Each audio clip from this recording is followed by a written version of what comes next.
Welcome to Built-In Boots, the podcast that takes you behind the scenes at the DDS companies, where we're laying the foundation for tomorrow's infrastructure.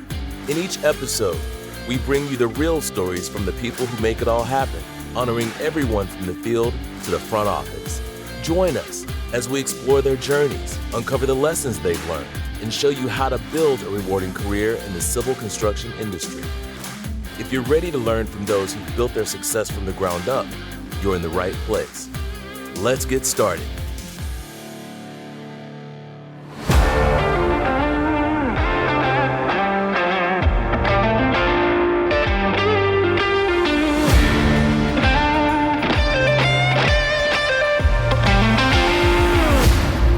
Guys, welcome back to the Built-In Boots podcast. In today's episode, we're joined by Ryan Burke, DDS's Director of Safety, who's leading the charge in shaping a culture of safety, quality, and accountability. Ryan shares how the team is using innovative safety systems to keep our crew safe and the steps that we're taking to hit our bold goal of zero incidents. He also dives into what it truly means to make safety second nature in construction. Also, stick around to the end for a special rapid fire segment you won't want to miss. Let's get into it.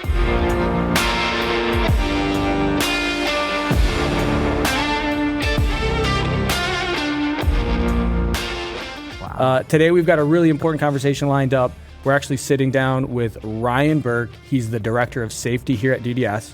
Ryan, I think you've been here for a couple of years now. In that time, you've done some really cool things. You've implemented some really awesome safety initiatives here, including a new, what is it called, Ryan? It's called a safety management system? Our SMS, yep. And we use a platform now called Safety Culture to do a lot of our field audits, inspections, track assets, and things like that.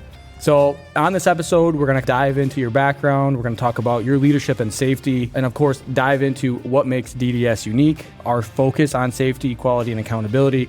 This is that triangle that we see on all of our gear, on our trucks, on our hard hats. For the people that are out there in the field, let's give that some meaning. Let's talk about that a little bit and kind of let the conversation take its course. Cool. Mark, how you doing today, by the way?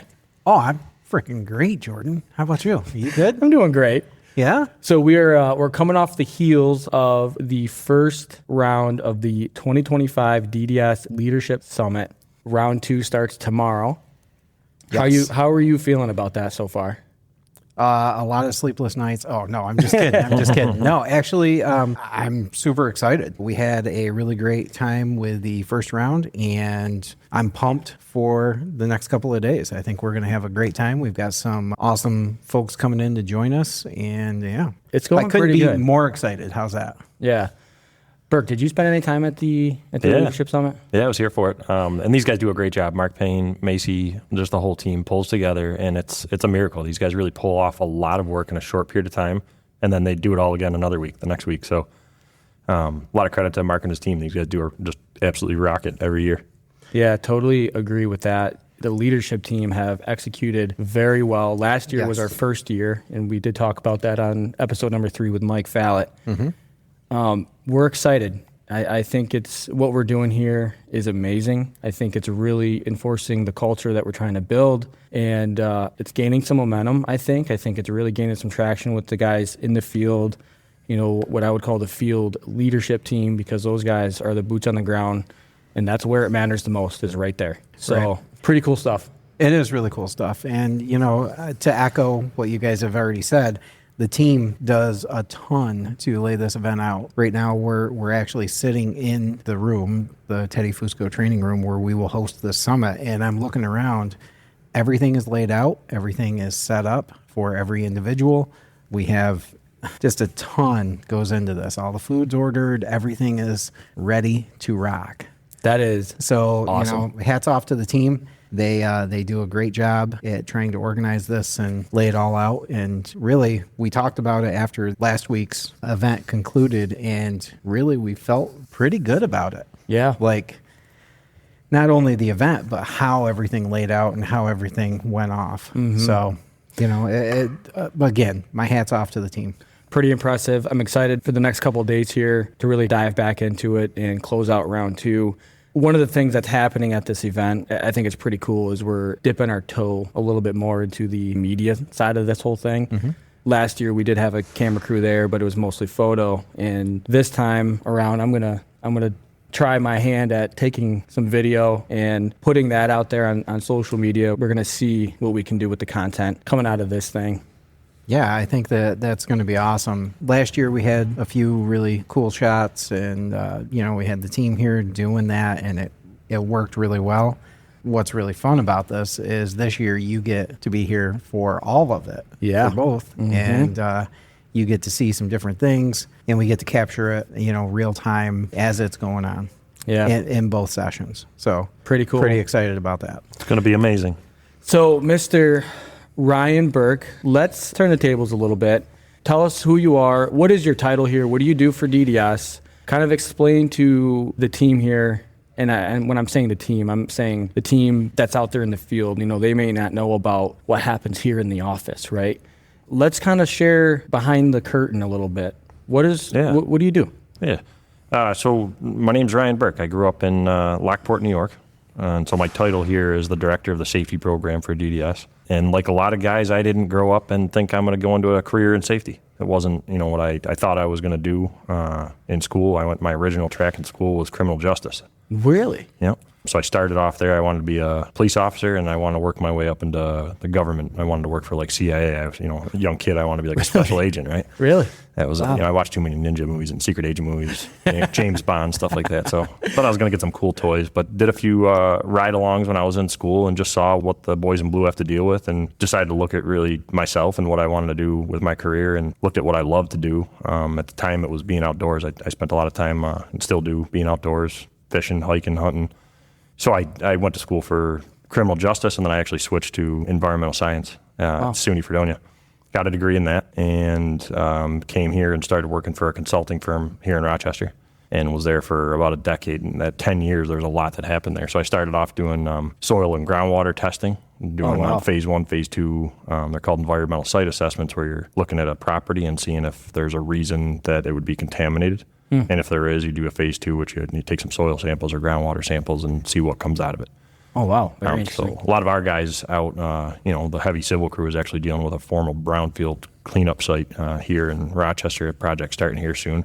So it's nice having that background to be able to act as a resource to those guys out in the field so that they know what they're getting into, so that they're prepared. And that's, we're going to touch on that a lot throughout this conversation, but being able to plan and prepare and then execute a project is what we're looking to do here. So, wow, very cool. So Mark, we've seen a lot of this, and Ryan, I'm not sure if you've listened to some of these prior episodes or not, but what we're finding is that the world of construction, you don't necessarily seek it out necessarily. You kind of find your way into it. I know that's true for me. I mean, it's true for a lot of the people that have been on this podcast and who currently work for DDS. I think it's pretty amazing that the industry in and of itself can offer that type of opportunities for people. You look at it as a whole, and like you said, Ryan, like you didn't plan a career in safety, right? No.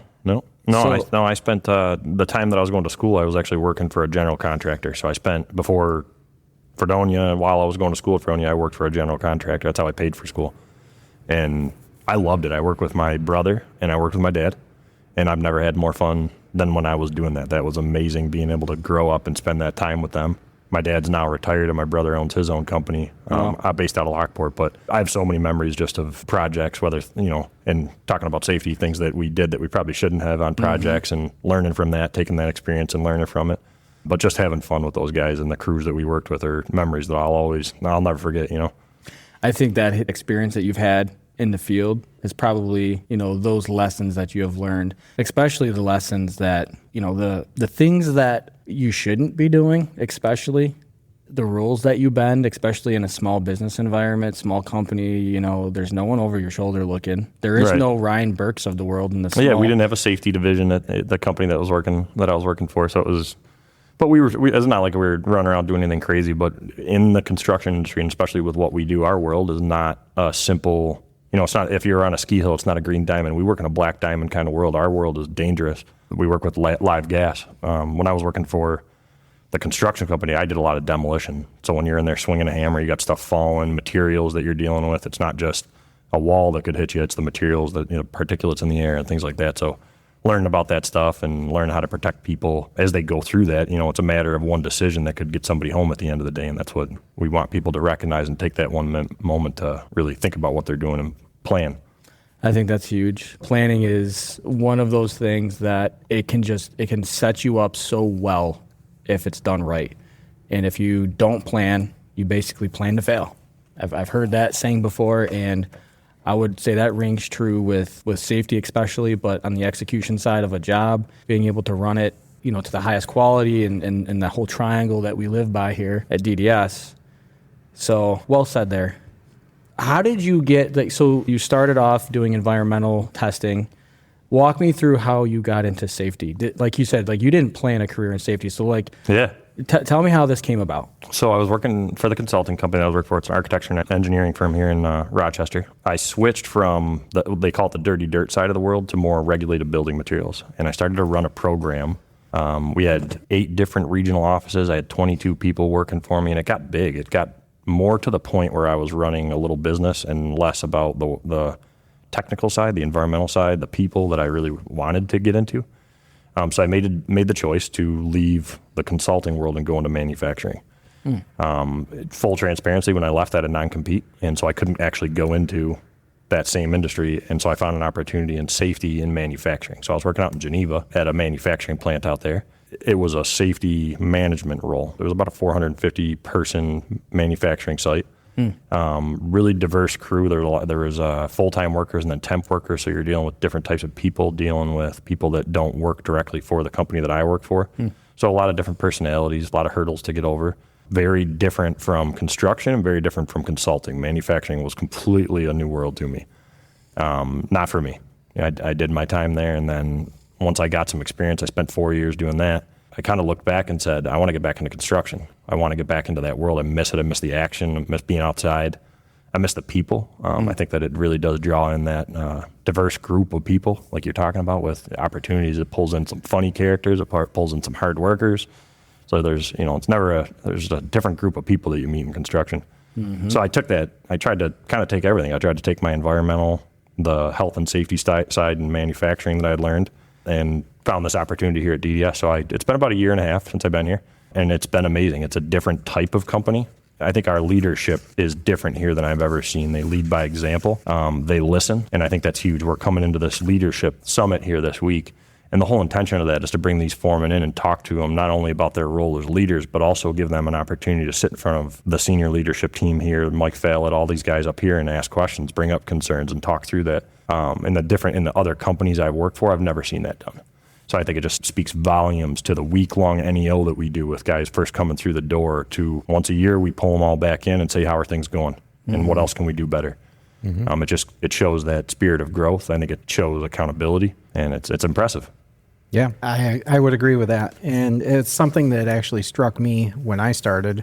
I walked through the building, and really, in my previous role, I had never had the opportunity to walk through here, but during my previous role, I had visited a lot of other contractors. And I had went to their training centers, talked to their safety professionals, recruiters, that sort of thing. When I walked through here, I knew it was different. You come up the stairs, you're in this training center, there's a definite investment in the folks. So, and I guess that kind of leads me to the next question. When you first walked in the door, what struck you? What did you see right off the bat? Like, what was your first impression of DDS? Teamwork, I think, is the first word that comes to mind. Like, we talk about all these things that we have to do and how hard it is, but it's not just one person doing it. When I walked in the door, I was greeted, and there was a plan. We got through the plan. I knew where I had to be. It was organized. You guys know me. I appreciate that. I don't like being caught off guard. I like knowing what's coming and where to be and what the expectation is. So it's great seeing that the culture here is about teamwork. Everybody has a role in making sure that we're doing things the right way. Yeah, that's pretty impressive, honestly. I think that is very well said, very similar my experience as well. I think when you think about safety, it's hard because I come from the field, right? So I look at safety and I see the nuts and bolts of safety, right? I see what are the guys doing, what are they not doing, what are they supposed to be doing? So you look at safety from that angle, but really, when you start to kind of go higher level with safety is really a culture. It's a cultural thing, right? Earlier you had talked about working for your family business. I mean, I started off in my family business as well. And it's not like I ever tried to be not safe working. In the small business world, like, it was always about getting the job done at whatever cost. It's like, you couldn't afford to do things a certain way. I mean, you just had to get it done. And so when I was working for the family, it was like I was the guy that if there was something that had to be done unsafe, unfortunately, I was the guy that was doing it. And yeah, there you go. You're raising your hand over there, Ryan. So it's like, you know what I'm saying? It's like, I never tried to be unsafe. I just never really tried to be that safe. Yeah. And I think that's what, growing up, I was always like the accident prone kid. Right. And that was always me. I was always the one to get, if it was going to happen, it was going to happen to me. If somebody was going to get hurt, I'd be there. These 3 teeth are fake from knocking them out on a rock. Like, oh, wow. I've been through it. If my brother was sitting here, we'd probably go back and forth on stories and, stuff that knocking down walls and bringing down buildings with it. Yeah. Whoops. Yeah. Oh, jeez. Oh, man. I just think it's amazing to step into a place like this. Again, from all of our backgrounds, we all come from different places. But my personal take on it is that, like, the safety culture here is legitimate. I mean, it's 100% legitimate. People take ownership of safety here like I've never seen anywhere else. And Ryan, I give you props, brother, because, I mean, you're leading the charge. You are leading your team, and that effort that you're putting in is trickling down into the field. Yeah, I appreciate it. Thank you. I mean, it's going down into the field and it's going across. So you're going both directions with the culture that you're driving here, brother. So I think it's great. I'm impressed by it. I think our customers are impressed by it. I mean, we're not perfect. I don't think anybody can go out there and say we're perfect, even though this past year we damn near came in perfect. Got close. Yeah, we're close. Yeah, we're getting there. And I think a lot of guys, when they think safety, they think that there's just going to be a lot of jumps or hoops to jump through, right? Yeah. And we collectively at DDS are trying to do things a little bit differently. And I love that you're saying that about the culture, because it's not just one person. It's about everybody. It's about the team. And my job here isn't about to slow the crews down out in the field. It's about making sure that the crews in the field have what they need to do the job safely to get home at the end of every day. So whether that's about making your training make sense or getting safety gear in place or fixing problems before they become major issues, everything I do here is about supporting the guys in the field. So my door is always open. I want everybody to know that we're here to support. And I have a strong team, and I appreciate that you said that about me, but it's about the team. And these guys, my field coordinators, Jim Fox, Brad Stalker, Ray Wellington, Dan Jordan, Ryan Ballard, Kayla Macy, I mean, the whole team just is there to support. And there's so much work that those guys do in the background. Yeah. Whether it's OQs or just going out and do a field audit. If somebody needs PPE, they're there for the crews. And I love seeing that. That's what it makes all of us. I know my guys, I'm going to speak for them here. When we go home at the end of the day, we feel good about that. It warms us up, makes us feel real good about it. So that's amazing. I love it. Do you have any more thoughts on that, Mark? I'm definitely going to be the cheerleader in this whole deal and say, yeah, the team is definitely what makes the difference. And you can tell just by watching those guys that they are truly all about it. They're about taking care of the folks and making sure they have what they need and that they're able to do the work as safely as possible. Give you the shirt off their backs if you needed it. If you needed it, yes, absolutely. You know, we talk about safety culture here. We talk about how does it look? How does it roll out? Well, prime example, every supervisor has spare PPE in their truck at all times. Mm-hmm. All the safety guys, they're rolling through these job sites every single day. Guys like Ray, he works in my territory, so I know Ray very well. I don't know all the other safety guys out there, but Ray does a phenomenal job. He knows every guy by their first name. Mm-hmm. The level of relationship that these guys have, it's not like a standard safety relationship. No, and we spend so much time together as a crew. I mean, I spend more time with the guys here at the office and things like that than I do with my own family. Yeah. And so you get to know each other. And I think it's good. I think it's a good, because then you know what somebody's normal is versus they're not normal, and you could check in. If they're having a bad day, you know that what's going on. Do we need to change the plan today? Do we need to take a step back and take a minute? So I think it's great that guys like Ray are out there getting to know people like that. Yeah, I mean, it's about building that relationship. The safety team does a very good job doing that. I commend them for it. It's not always the easiest position to be in because sometimes you are perceived as the bad guy, and that's not the case. We all know that. It's not. You're trying to hold the line at the end of the day. You really are. You're holding the standard, and you're holding people accountable to that standard, and that's what that triangle stands for. That's what that means. You talk about safety, quality, accountability. You need all three of those things. They need to work in harmony in order for this to work. It's the foundation of what we do, that triangle. It is. It really is. Speaking of safety culture, I kind of want to ask you this because I'm a big technology guy. I love technology. I love utilizing technology for the benefit of an operation, for the benefit of efficiencies and things like that. I think when you came in here, I'm not sure what DDS was utilizing for their safety management system or not, if they even had one or not, but can you speak a little bit to one of your early initiatives in the company when you took your position? Walk us through that and what you did. Yeah. So the first couple of months, my role was almost entire, not just about getting to know the guys in the company and what we do for the work, but one of my first big projects or initiatives was rolling out a new safety management system. And so we were using one company and we moved to another. And so that might sound simple, but it was a huge undertaking. We used a system that you could create these forms. And that's, we use these forms now a year later for so many different things, whether it's a targeted field inspection, an audit on somebody's truck weekly to make sure they're keeping it clean, a job hazard analysis for crews to use before they go and start their work for the day. You could report near misses. There's a form for that. Our incident management system is through our SMS, so we report and track and do all of our investigations and do root cause analysis through there. Mm-hmm. So we use it for everything, but the system that we're using is helpful to not only track inspections and things like that, but we're also using it to communicate. So I send out weekly toolbox talks to our crews, and to anybody who gets those and gets the reminders, I'm sorry, they're not going anywhere. We're going to keep sending those out. I'm sure that they get annoying, but there is good information on there, and I write those. I take the time to write those. The information is relevant to the time of the year. So go in there and use it. It's good stuff. It's around Thanksgiving time, we might talk about how to not blow yourself up with a half-frozen turkey. Or around this time of the year, it's about not slipping on the ice because, driving in this morning, it was all black ice. Yep. So it's relevant. It's not necessarily project-specific, but it's going to be helpful to you to stay safe. And that's really our goal, is to keep all this stuff right in front of people's face so it doesn't ever slip to the back of your mind. Like I said earlier, it's only one decision that causes somebody to get hurt.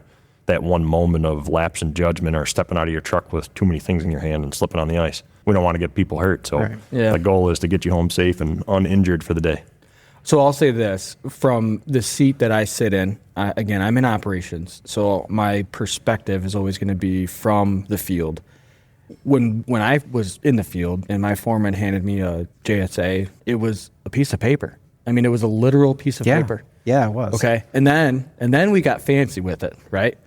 We got PDFs on the tablet. Okay. So you're talking about going from a physical piece of paper that you had to sign to then a, Adobe Acrobat PDF fillable document that then still had to get signed and then sent off.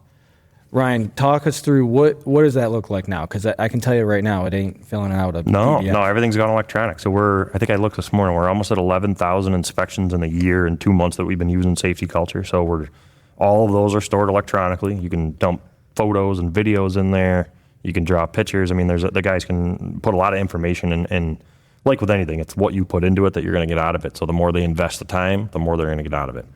And our clients love this stuff. We work with some bigger customers that require us to track assets. That's another great feature of this system, is that we could put in a fusion machine or a shaver and say that needs to be inspected monthly, or that there's some recalibration on a pyrometer due in a month. And I can assign that to somebody and create a schedule around it. So it keeps us compliant. It keeps us accountable. It checks a lot of those really, really big boxes for us to make sure that, and it's a lot of moving parts. Think about all that beforehand. You're trying to keep up with that. That's why they have guys like me in this role, because you're trying to play catch up with all this stuff when it comes to compliance, whether it's DOT, Department of Labor, all these different agencies that need you to do something, customer. This helps with that. It streamlines it. It takes it into a system that's on the web, so I can share this information with somebody at our different opcos. I can see I can toggle over and see what they've got going on. So it's been mind-blowing what you can do with it. I think, too, from a field perspective, the adaptability of the platform, of the tool, it's been great, I believe. I mean, correct me if I'm wrong, but have you seen pretty good adoption amongst the guys in the field? I've never heard a complaint about it. That's like one thing that we've been talking about recently, but I've not heard one single person say anything bad about the system that we're using. And it's because it's flexible. It's because if somebody calls me in the field and says, hey, can you change this question or can you edit this? Yeah, I can do that, and it's done in seconds. Yeah. Our survey crew actually we worked with them over the last couple of weeks to create a survey-specific JHA because it was what they're doing is so much different than the other gas side of the house or heavy civil or things like that. So we're really starting to kind of get down into not just here's a JHA, but here is one that makes sense to you.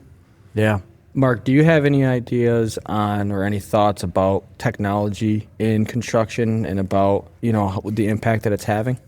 Oh, yeah. Something that really stands out to me is when I first started here, and it wasn't that long ago, or at least it doesn't feel like it was that long ago. It was only like 4 years ago. But when I first started, like you had described before, everything was on paper, right? Mm-hmm. And we were turning in paper. We were doing this, doing that.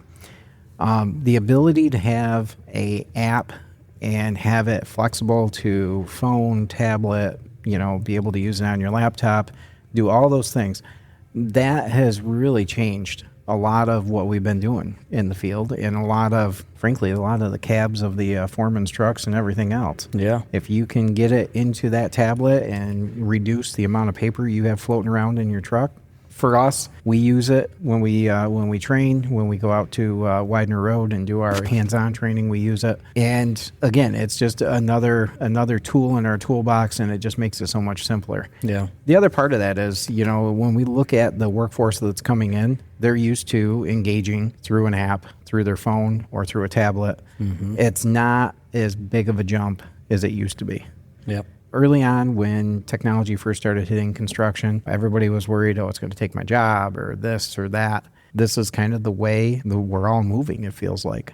And so whatever safety management system we end up using, be it safety culture or something else, the technology and having the ease of use has got to be forefront. Right. No matter what. In the field, yeah, absolutely. In the field. And that's the first person that we need to think about is, hey, how is the end user going to engage with this? And what we have right now, I feel like it works very well. I feel like having this kind of a tool at our disposal is big. And a lot of the small companies aren't going to be able to scale to be able to do something like this. Yeah, so, I think one of the most impressive functionality features, whatever you want to call it, of using technology like this, and I'll just generalize it because, like you said, there's many tools out there, but having access to the information is huge. I mean, I can look up an incident that happened in my division. I could also look up an incident that may have happened in another division. Mm-hmm. And at the end of the day, the information is consolidated, and having access to it empowers you to do something about it, to do something with it. Mm-hmm. It creates actionable insight on how you actually manage your operation. Not only that, Jordan, but let's take it one more step. The workflow and the communication flow that Ryan has worked to set up in this has made it so that, when something happens, we see trends quickly. Mm-hmm. We know, hey, there's been this incident. Oh, and then somebody else over here had this same incident or same type of thing happen to them. That's instantaneous when it comes to training. We can then tailor our class. Hey, don't forget this is going on. Just be careful out there. That sort of thing. Mm-hmm. So it does help out. It certainly does. We talked about earlier in this conversation, we made mention of the triangle. We keep referencing that, right? So we wear this on our gear. It is literally a safety triangle, but there's 3 words on it. And those words mean something for us in the field. It's safety, it's quality, it's accountability. Let's talk about this triangle. Let's talk about what this triangle means. How do you guys put this triangle into action? Let's put some real meaning behind what this logo actually represents. Absolutely, yeah. The triangle is an awesome logo, but it's not just that. It is the foundation of everything that we do. The most important to me anyways, and they're all very important, but my world, safety. If we're not doing things safe, then nothing else matters. I think it's important for us to take a step back and realize that there's a right way to do things and there's an unsafe way to do things. And, every rule that we have in safety was written in blood. Yep. Like, you guys probably heard that before, but somebody had to have gotten hurt a lot of the times for those rules to come into existence. And so we try to be a company that doesn't let it get to that point. And I love that about DDS is we try to look at proactive measures rather than reactionary measures. Mm-hmm. So our goal this year is actually 0 incidents, and we can talk on that a little bit more later, but it's possible. We only had 2 OSHA recordables for last year, and this year it is absolutely real that we could hit 0 as a goal. Yeah. We're 2 months into the year. We're doing great, so keep it up. It's about making sure that everybody walks away from their job at the end of the day. Yep. So accountability is looking out for each other. Accountability isn't about pointing the finger. It's about owning our work and looking out for the guys next to us. When everybody takes responsibility for safety, it makes the job safer, not harder. It really does streamline things. It makes things more smooth. you also learn from it too. To Mark's point earlier, these lesson learns and things like that don't just happen in a bubble anymore. We're able to share them with the rest of our crews, the rest of the opcos, inject those lessons learned into training, so it's just great. Leadership is accountability. Crews are accountable. We're doing this whole summit here this week, so we preach to them during this leadership summit that they are leaders. You guys are accountable for your crews, and they all understand that. We're all on board with that together. And then quality. If things are done right, it's done safely. Rushed work isn't quality work. So it's worst thing when you go through and don't do a project right and you got to go redo it, costing us twice as much time and money and effort and resources and all that stuff. So there's a right way and there's an unsafe way, and you want to do things the right way. One of the bigger things is we don't cut corners. So with quality is don't cut corners at DDS, because what we do in the long run, doing things right the first time, saves us time, money, and keeps everybody safe. So our triangle logo isn't just a slogan. It's the core of what we do here at DDS. Safety is the foundation because nothing else really matters if we're not working safely. Accountability is about every person taking responsibility, not just for themselves, but for the guys and the crews around them. So when we follow these principles, we set ourselves up for success, and not just as a company, but as a team. Yeah, I think that's really well said. One of my favorite words to use in place of accountability, which offers a little bit more personal attachment to it. Accountability, in my mind, is equal to ownership. Yes. Accountability is ownership, if you really think about it. It's about taking personal ownership of a problem. If a problem exists, it's about taking personal ownership of your actions, your own actions. It's about taking, in some cases, you have to take ownership of somebody else's actions. That's what being a leader is all about. I am taking on the responsibility of the other people around me, and I'm going to bring them up to the standard, because at the end of the day, I know that's what's going to drive success. And success that's what we're striving for here. We want to win. And like you said, you don't want to just win. You want to win safely, and you want to win with the highest level of quality possible. I think every one of those principles that we live by here, I think they're foundational, and you said it very well. Yeah, I agree. The safety, quality, accountability piece, we hit on that pretty hard last year during the summit, and we started that off, talking about these are our values, that triangle. Again, you have to have all three legs in order for everything to work. And without that, you're lost. And, longer term goals, wider goals around that, or wider things to look at around that would be, as far as like the accountability, the quality, all that kind of ties back into our reputation with our customers and how our customers are viewing us and how we are presented out there in the field. That reputation, by the way. Yeah, that reputation. As hard. I mean, it takes years and years and years to build it. And you can seconds to lose it. And it takes seconds to lose it. Yes. And so when you look at the guys in the field and you see how much responsibility they have to uphold that reputation, I mean, it's a tall order. It's impressive. I'm impressed with our guys, with our field crews, how much weight that is on their shoulders, and what that, being able to set those properties up right with their utilities, and and one little slip up, one little quality issue, ding in the pipe, or one bad fusion, that's not just a leaking pipe. That could be lives.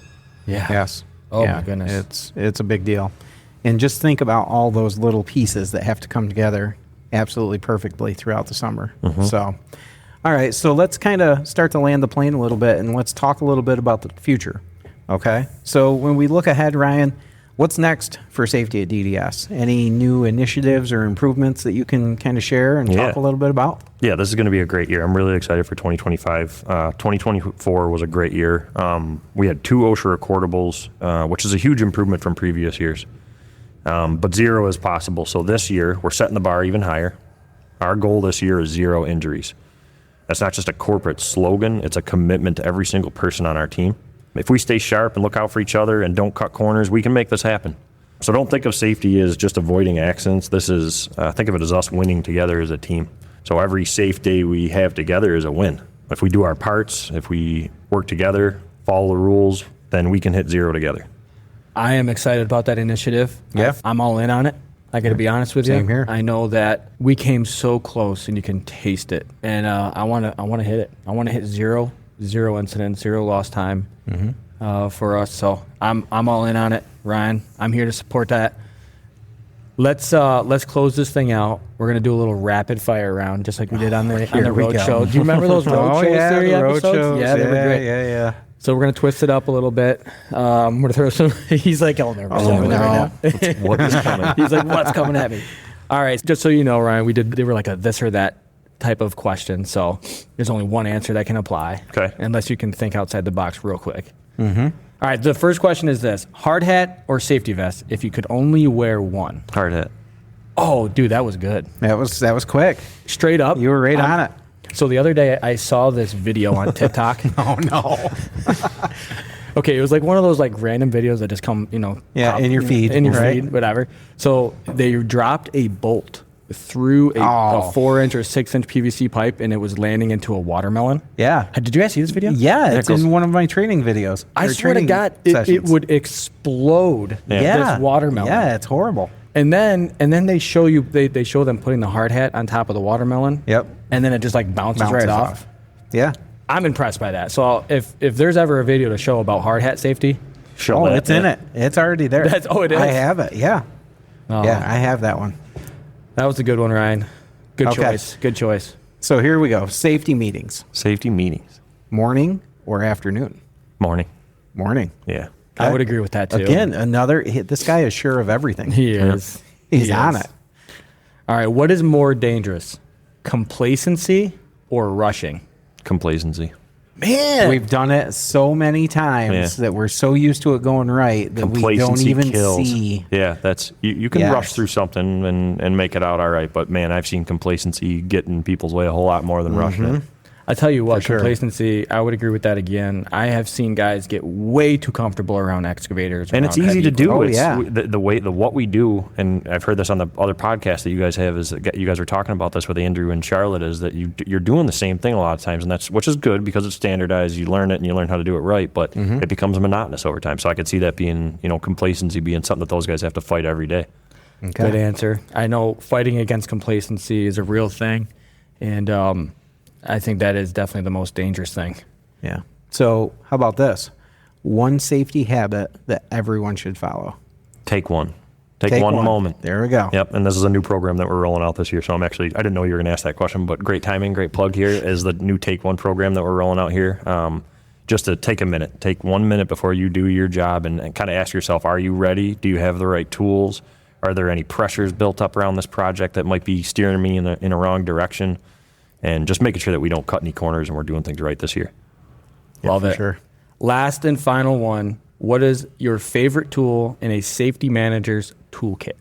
Can I just say communication? Does it have to be something physical? It could be whatever. It could be whatever you want. Just communicating, talking through things, and being able to be a support for these crews. So when I know something's coming up and I can be there for the crews to support them, that's my best tool right there. Cool. I love it. All right. Guys, I think that's a wrap for today's episode. I hope you're all enjoying the Built in Boots podcast. Make sure to subscribe, leave a review, and check us out. Go to builtinboots.com. That will forward you to the podcast page itself. I just want to say, Ryan, thanks again for hopping on this. Thank you guys so much for having me on today. Appreciate it. All right, guys. We'll see you. All right. Thanks. We'll see you.